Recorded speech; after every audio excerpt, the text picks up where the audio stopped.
سوال تھے جو من میں آئے کہ کیا سوال تھے آپ کے جو ذہن میں؟ کافی ساری چیزیں ہیں، جیسے کہ اسکرپچر میں لکھا ہوا ہے کہ جو ایمان والے نہیں ہیں ان کے ساتھ جنگ کرو، ان کو مارو یا پھر ان سے جزیہ لو، اگر یہ سارے کام نہیں کرتے تو ان کے ساتھ جنگ کرو، اور اگر وہ مارے جائیں تو ان کی مائیں، بہنیں، بیٹیاں جو تمہارے حصے میں آئے، تمہارے قبضے میں آئے، وہ سب تمہاری غلام لونڈیاں، تم ان کے ساتھ جو ہے مباشرت یعنی کہ سیکس کر سکتے ہو بنا شادی کے، اور ان کو مارکیٹ میں لے جا کر کے بیچ بھی سکتے ہو۔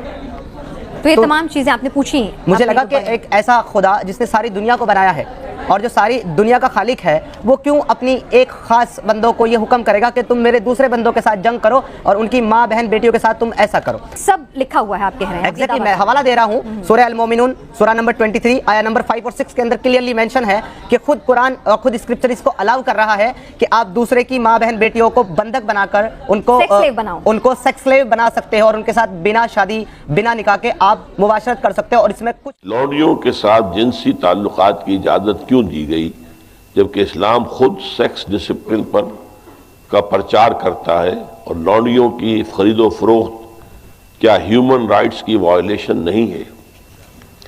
یہ مسئلہ ذرا ٹیڑھا ہے۔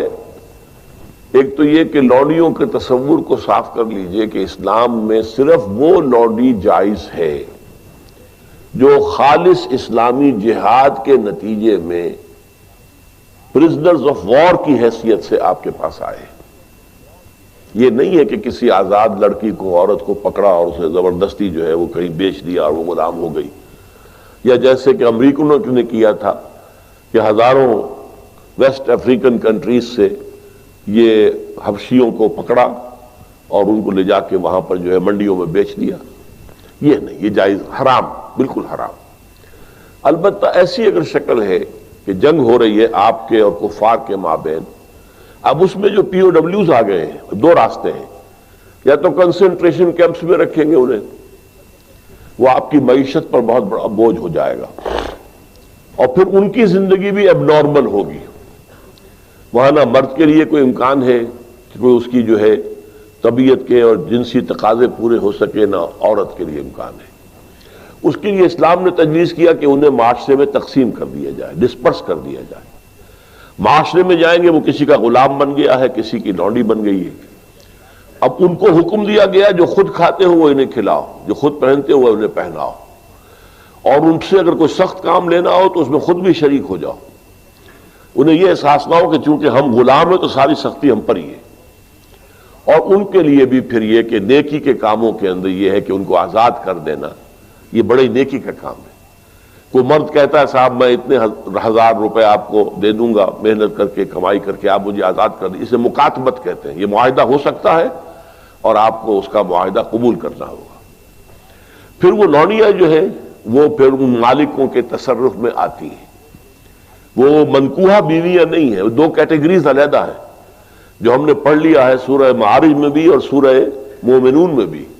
والذین هم لفروجہم حافظون الا علی ازواجہم او ما ملکت ایمانہم، تو یہ دو کیٹیگریز علیحدہ ہیں، بیویاں ہیں، منکوحہ بیویاں، اور یا پھر جو تمہاری ملک یمین ہو، لونڈیاں ہوں۔ میں نے بتایا کہ ملک یمین اگر اس کے ہاں بچہ ہو گیا تو اب وہ ام ولد ہے، آپ اسے بیچ نہیں سکتے، وہ اب آپ ہی کے ہاں رہے گی، اور جہاں تک اس کے بچے کا تعلق ہے وہ آپ کی منکوحہ بیوی سے جو بچہ ہوگا اس کے بالکل برابر ہوگا، اس کی کوئی بھی حیثیت جو ہے اس سے کمتر نہیں ہے، وہ بچہ آپ کا ہے، آپ کی لونڈی کا نہیں، آپ کا بچہ ہے۔ اسی طرح بچہ چاہے منکوحہ سے ہے تو وہ منکوحہ کا نہیں ہے، آپ کا ہے۔ یہاں تو ابن کے ساتھ بات چلتی ہے، بنت کے ساتھ نہیں چلتی۔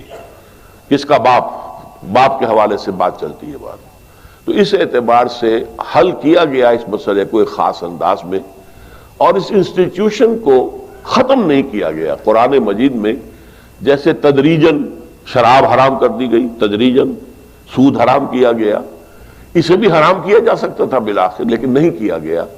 اس کی وجہ کیا ہے؟ میرے خیال میں یہ ہے کہ اس دنیا کے آخری دور میں جس کا اب آغاز ہو رہا ہے، خالص اسلامی جہاد بھی ہوگا، کفار کے ساتھ جنگیں ہوں گی، مقابلے ہوں گے، اور اس میں پرزنرز آف وار کے لیے یہ راستہ جو ہے کھلا رکھا گیا ہے تاکہ اس وقت جو ہے سچویشن صحیح تو طریقے پر اس کو حل کیا جا سکے۔ ھذا ما عندی والعلم عند اللہ۔ یہ بھی ہو سکتا ہے کہ کسی کی لونڈی کہ آپ ہی کی ایک لونڈی بھی ہے اور ایک غلام بھی، آپ ان دونوں کے اندر شادی کرا دیتے ہیں، اب وہ میاں بیوی ہو گئے، اور یہ کہ اب آپ پر حرام ہے وہ بیوی، وہ جو لونڈی ہے، آپ اس کے ساتھ کوئی جنسی تعلق نہیں رکھ سکتے، آپ نے اجازت دے دی تو گویا کہ اپنے حق سے آپ دستبردار ہو گئے، آپ نے غلام کے نکاح میں اسے دے دیا۔ اس میں البتہ یہ ہے کہ پھر ان کی اولاد جو ہوگی وہ غلام ہی ہوگی، باپ بھی غلام ہے، ماں بھی غلام ہے، تو ان کی اولاد غلام ہوگی۔ یہ انہی کی اولادیں ہیں کہ جو ہمارے معاشرے کے اندر آپ کو معلوم ہونا چاہیے کتنی بلندی تک پہنچی ہے۔ خاندان غلاماں جو ہندوستان میں اسلام کی پہلی حکومت قائم ہوئی ہے، کون تھے؟ قطب الدین ایبک غلام تھا، شمس الدین التتمش غلام تھا، غیاث الدین بلبن بہت زبردست حکمران تھا، روب و داغ والا، غلام تھا۔ یہ غلام خاندان تھا، خاندان غلامہ کے نام سے آپ نے ان کی تاریخ پڑھی ہے۔ اور اس وقت مصر میں بھی ممالک کی حکومت تھی، مملوک کہتے ہیں غلام کو، ملکیت ہوتا ہے وہ اپنے آقا کی، تو ممالک کی حکومت تھی بہت بڑی، تو ان کو، اور پھر ہمارے یہاں بڑے بڑے ائمہ ہیں غلام، کہ جن سے جو بڑے خلفاء ہوتے تھے ان کے بچے بھی ان سے تعلیم حاصل کرتے تھے، تو ان کی جوتیاں سیدھی کرتے تھے، آپس میں لڑتے تھے۔ یہ مامون الرشید اور امین الرشید دو جو بیٹے تھے ہارون کے، وہ آپس میں لڑتے تھے کہ اپنے استاد کی جوتی میں سیدھی کروں گا، وہ کہتا میں سیدھی کروں گا، حالانکہ وہ غلام ہوتا تھا۔ تو یہ اسلام نے سٹیٹس دیا ہے انہیں، اور بہت ہی خوبصورت انداز میں اپنے معاشرے میں ایبزارب کر دیا ہے۔